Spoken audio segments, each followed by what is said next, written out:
This is a question that is anonymous. I would highly appreciate it if you can answer my question. My faith often struggles. I wasn't that religious before, and I didn't really know much about God. For the past few months, I started to research about Islam, started to pray, read Quran on a daily basis, tried my best to stay away from sins and be kind towards people. My iman was sky high and through the roof, but then afterwards, for the past month, my faith has been struggling.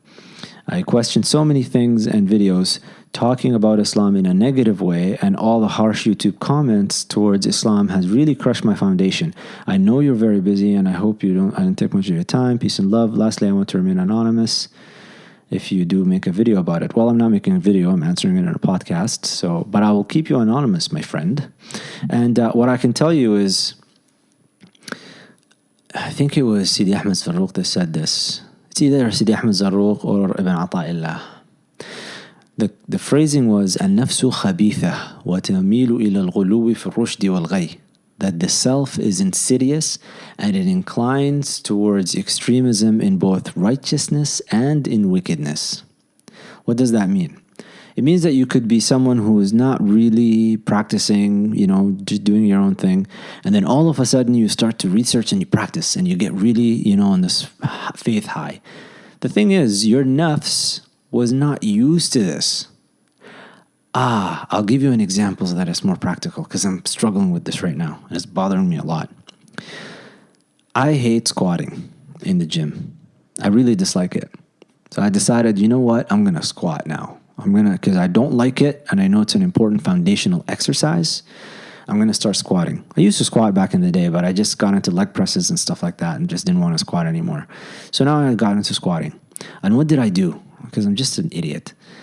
I decided that I'm going to go Bulgarian on this and squat every day and try to, get back to my old days of maxing out and, putting on the 3 plates aside and just really going to town on this.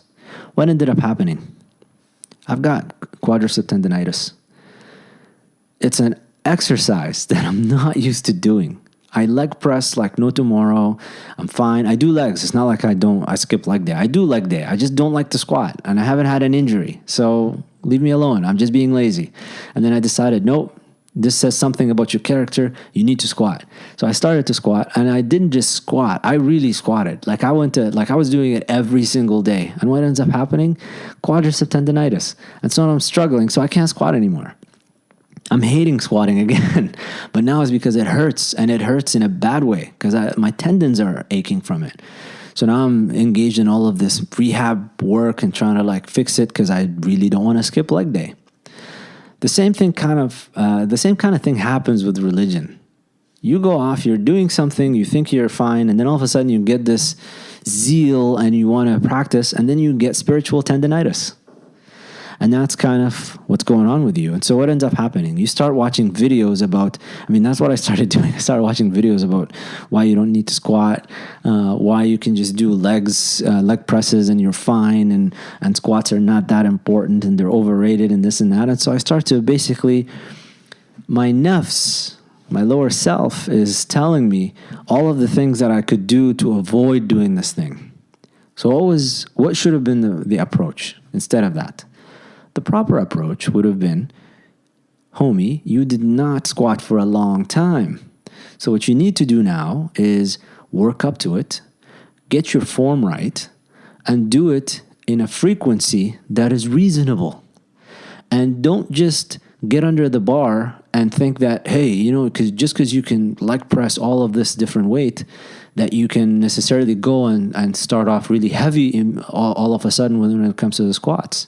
You need to stabilize your muscles, your tendons, a lot of things need to get used and adjusted to this new movement.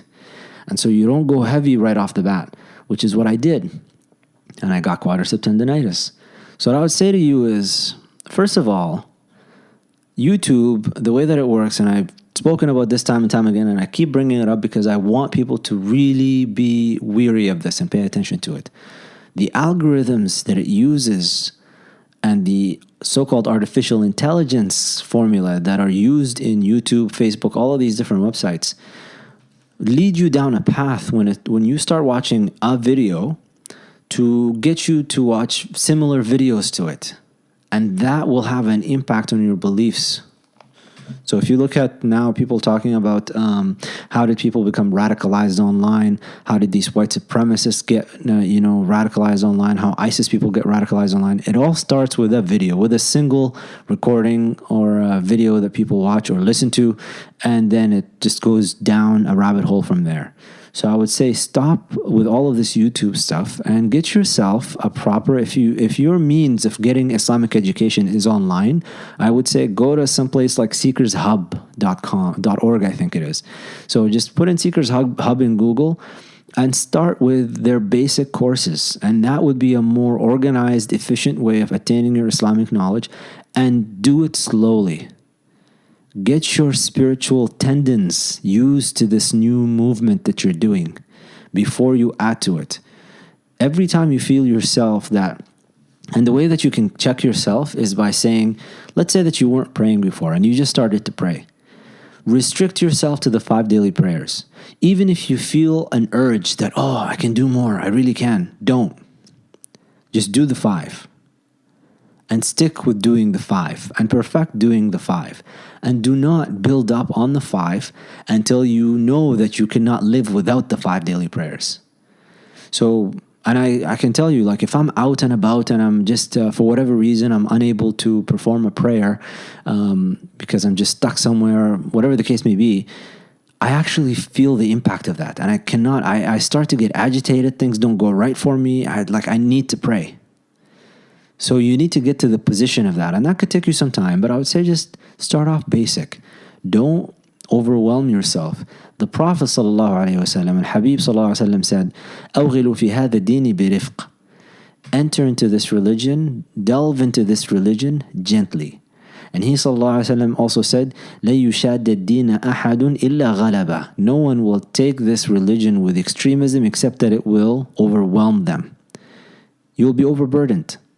So I would say just slow your roll, just relax. And when it comes to foundation, if you want to build your foundation, start off with a basic text on Aqidah. Because if your foundation is being crushed by watching a couple of YouTube videos, you really didn't have a foundation. You thought you had a foundation, but what you had was a mirage.